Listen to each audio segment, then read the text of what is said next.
Alright, now I'm in a panic. It's not working. Yeah. You notice that? I got nothing on here. Yeah. Oh no, I got it now. I got it. You're in? Yeah, I'm in. Trust me, you have sound. Yeah. Sounds good. Yep. Hey, test 1 2, test 1 2. Test 1 2. Did you hear test 1 2 in there? So like, wait a second. Oh, it's a 30-second delay. Yeah.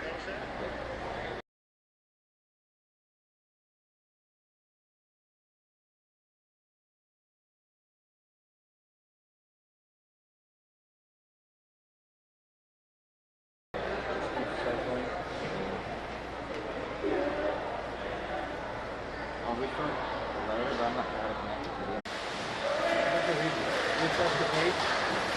Yeah, I have like 29. I'm gonna put that.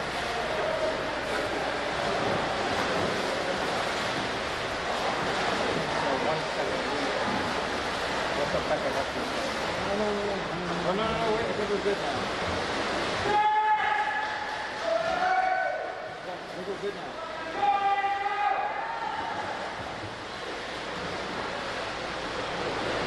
That sounds funny. Good, man.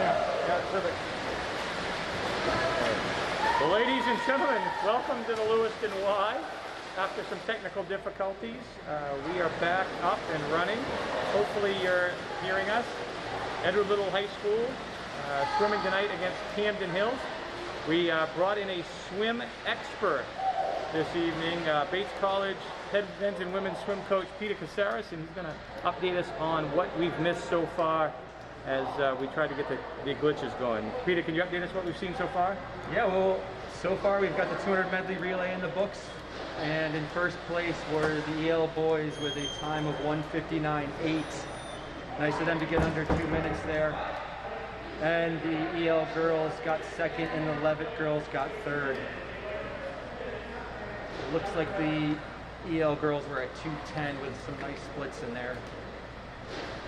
Our next event was the 200 freestyle. It's going to be Isaac Raymond from Edward Little competing, I think by himself tonight. So once again, for you folks that are new to the virtual swim world, due to COVID and the restrictions on less than 50 people at a venue, the Edward Little team, along with our co-op individuals from St. Dom's and Levitt, we'll do a virtual swim meet. We're going to swim our events and keep our time, and we'll compare that against the Camden Hills kids later this weekend, and Coach Morrison will send out those results. And it does look like Izzy Bellaflor is going to be swimming the 200 IM out there in lane 3 tonight, right alongside Isaac in the 200 freestyle. So they will be swimming different events, but in a meet like this you can combine them to save a little time and also allow the kids some and since we're not using the whole pool with just one team here, this makes sense, and it was a good move by Coach Morrison. With just one team here, this makes sense, and it was a good move by Coach Morrison.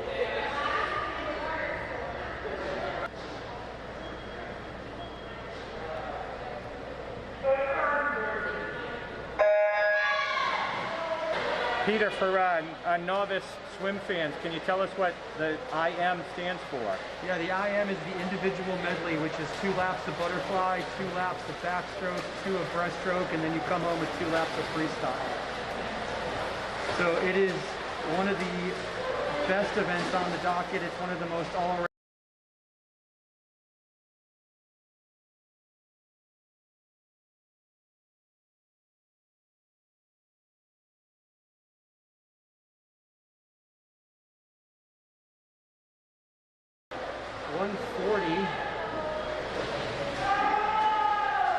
If he can come home on pace, he should be faster than last week's time. That's exciting for him.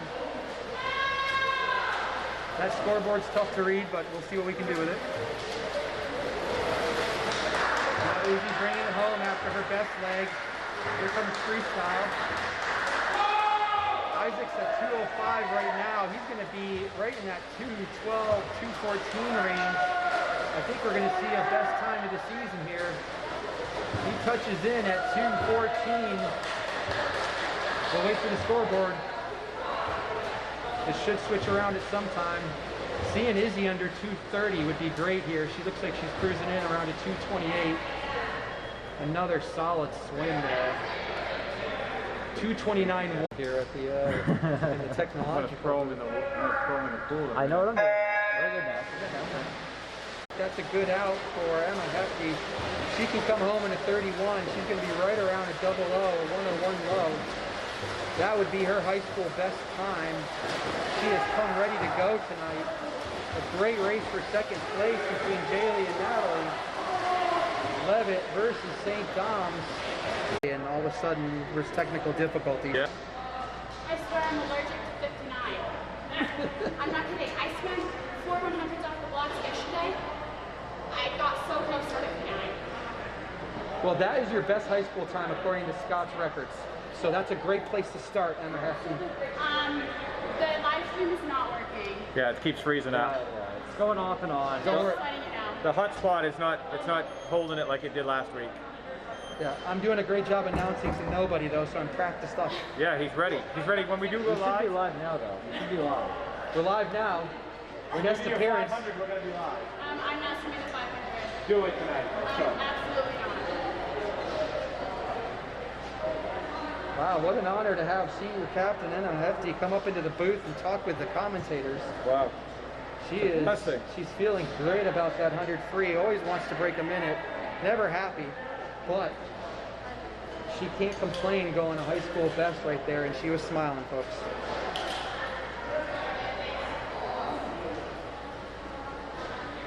What we got coming up now when we're done with this break is Nick Terrell in lane 3, Andrew Casares in lane 4, and Sam DuBois from Levitt in lane 5 for the girls and boys 500 freestyle. This is a 20 length event. It's the longest one offered in a high school meet. Pete, we are getting some feedback. People are hearing you out there saying you're doing a great job. Yeah. So you're a welcomed addition to the booth. We'll see if any of the connections come through strong here. Once again, we apologize for the technical difficulties, folks. We're working on a hot spot inside a pool building, and certainly last week was much better than this week. And you know, we apologize. We're doing the best we can at this point. Yeah, it's out.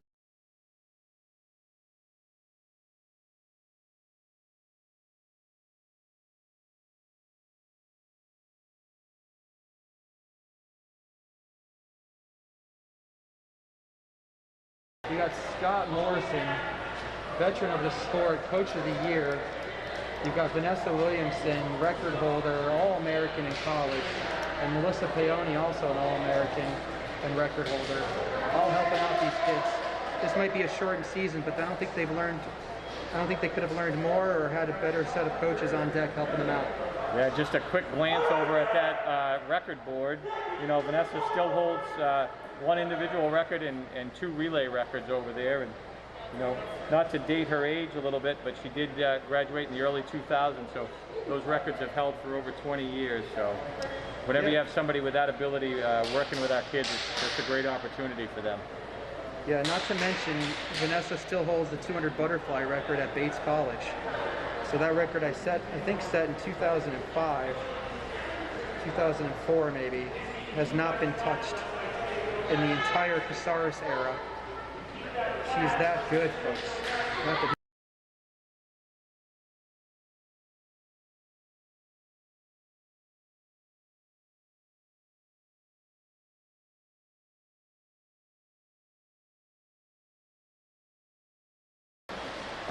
Can't come.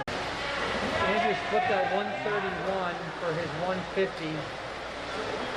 In his mind, he was hoping for a 205 on the way out, so we'll see where he is.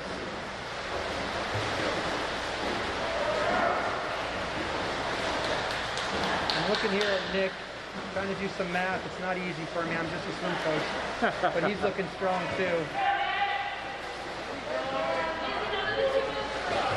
Andrew's out in 203, so he's under his goal of 205.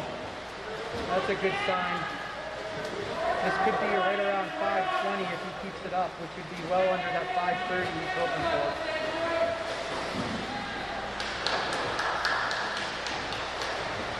Nick out there in lane 3 is at 2:22. He's definitely on pace to swim a good time here.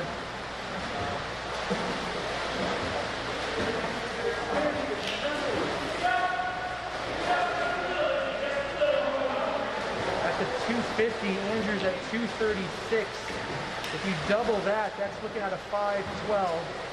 That's if he holds on like he did the first half, which would be a tremendous time for him. I bet we're going to see something in the 5:15 to 5:20 range. Nick's out there at 3:01, so he's on about a 6:05 pace, 6:10 pace. We'll see how that goes.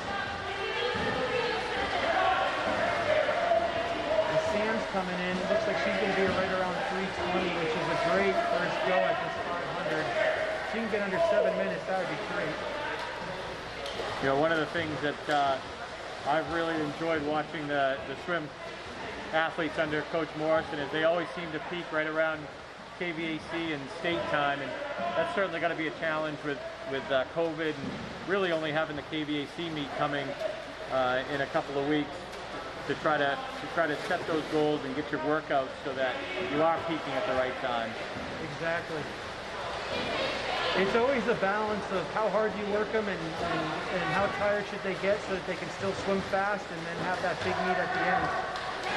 And the good thing about this year is even though we had all these restrictions, this team was working out and doing dry lands with Coach Peone and some of her guest coaches she would invite in over Zoom and other virtual formats. So they've done stuff, they've learned about the sport, and they've stayed in shape, so they are swimming fast right now, and it is exciting to see that. Andrew's at 4:13.9. He can come home in a 1:05 here at the end. He's going to look at a sub 5:20, and he's never broken 5:30 before. So that is going to be a great swim there. Nick's looking great too. He's found a good rhythm. His stroke is holding together. I'm liking Sam. He's got it going. He's at 4:45. We're looking at a 5:16 maybe. The kid's going to be happy. You're going to see a smile on his face.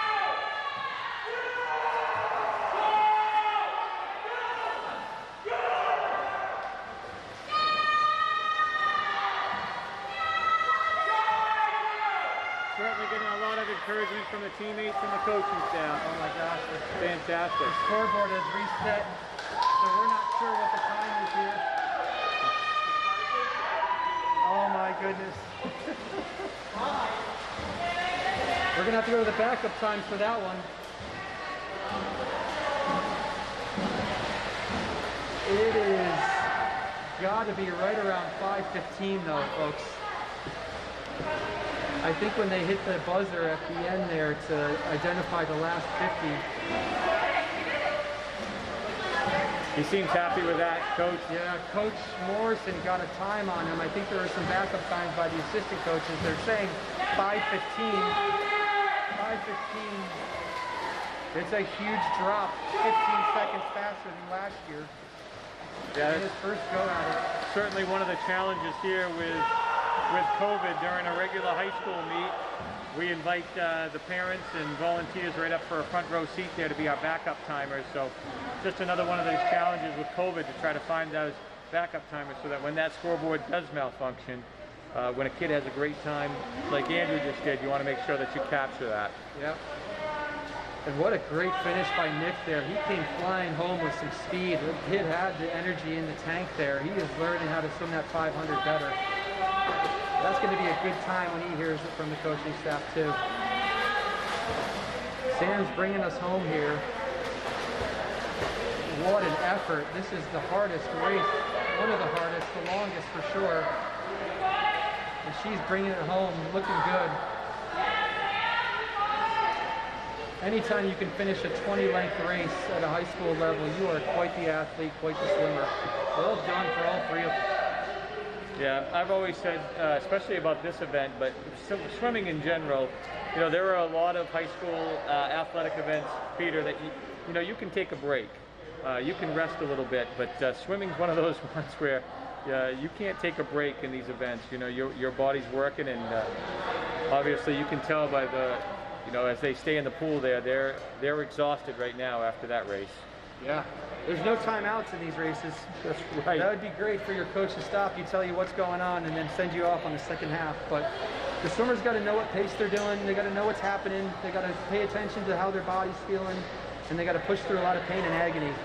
It's just one of those sports where the more it hurts, the faster you're going, and that's a tough place to be all the time. And the best swimmers stay there for a long amount of time, in practice and in races. I know, talking with a couple of the athletes in the hallways this week, one of the hardest things about the virtual swim meet is not to be able to look over in the lane next to you, you know, especially as you're closing in on that final length of, oh my gosh, I got to pick it up a little bit if I want to win this, or, you know, you have nobody swimming against you, and that was a little bit of a challenge, some of the athletes told me. Yeah, it is definitely a different experience here, and you know, the coaching staff will always sit there and try to tell you it's going to be okay, and a pool is 25 yards and you're always in your same lane, and there's going to be meets where you're 20 yards ahead or 20 yards behind in your races, so you got to learn to do it in all those situations. But there is something special about a dual meet and the environment and the energy that is there that is missing this year, and to see these kids swimming this well is such a testament to their attitude and the team that they got here. So it's great. We got the 2 free relay right now. Girls in 3 and 4, Levitt and Yale, and the boys 2 free relay in lane 5 for EL. We don't have relay names tonight, but we do see some fast stuff happening here. Good wall and some good dolphin kicks there for the boys. That is a smooth stroke for EL. Looking pretty in there, very efficient. Out in the 29, 31 for the girls, and 34 for Levitt.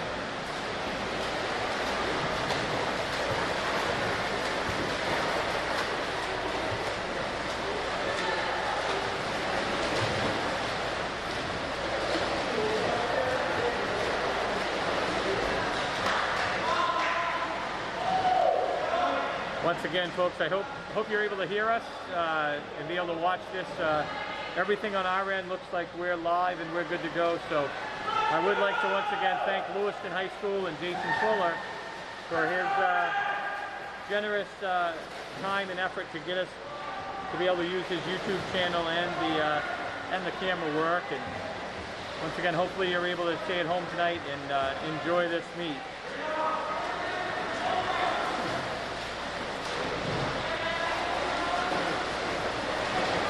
Good looking freestyle relay here. A tight race between EL and Levitt.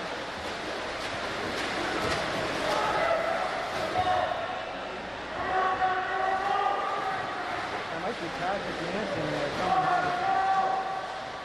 I'm not sure.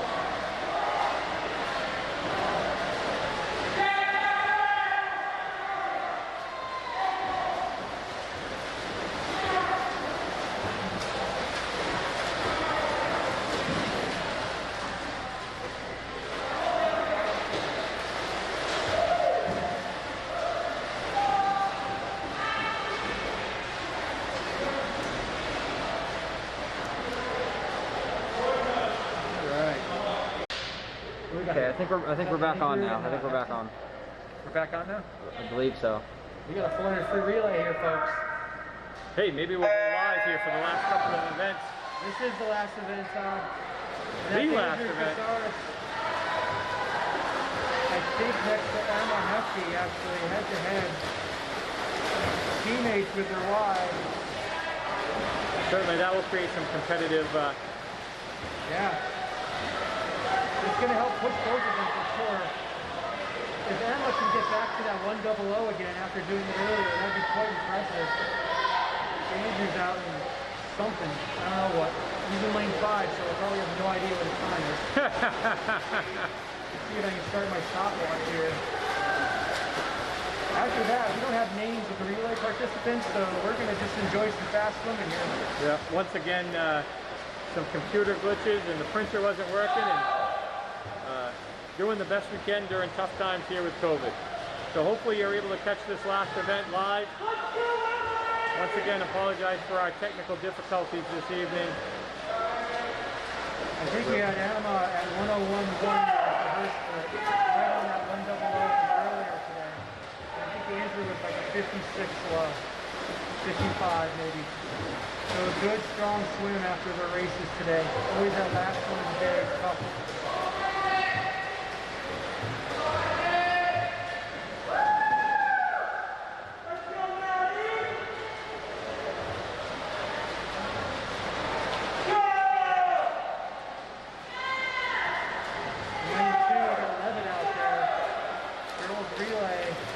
Great to see that.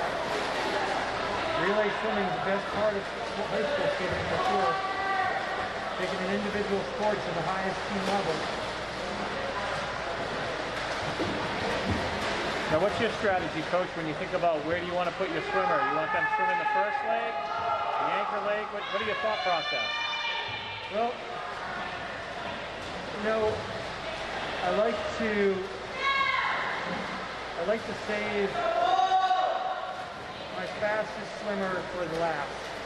But I got to have a guy that's great in the second position so that no matter what happens after that first 100, we can be back in it at the halfway mark.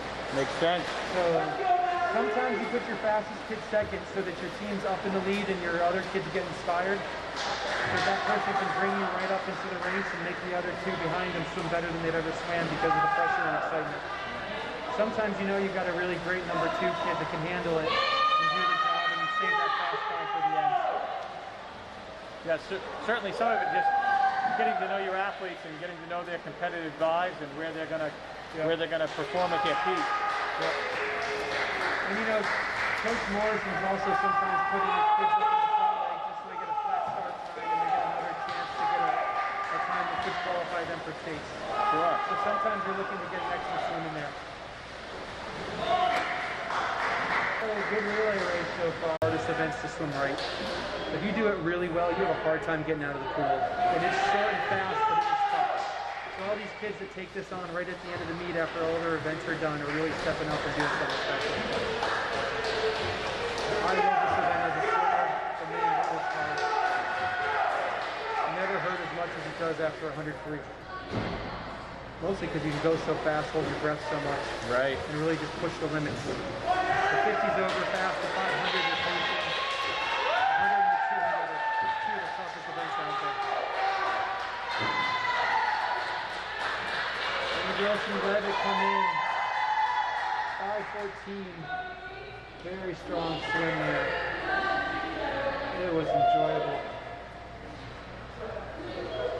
And they are done before the scuba divers show up for the next slot here at the YW. Well, Coach Caceres, thank you so much for joining us. I know we had some technical difficulties. I hope you got a little bit of that event in the race. We'll plan to do it all over again next Friday. I believe our opponent will be Gardner High School next Friday.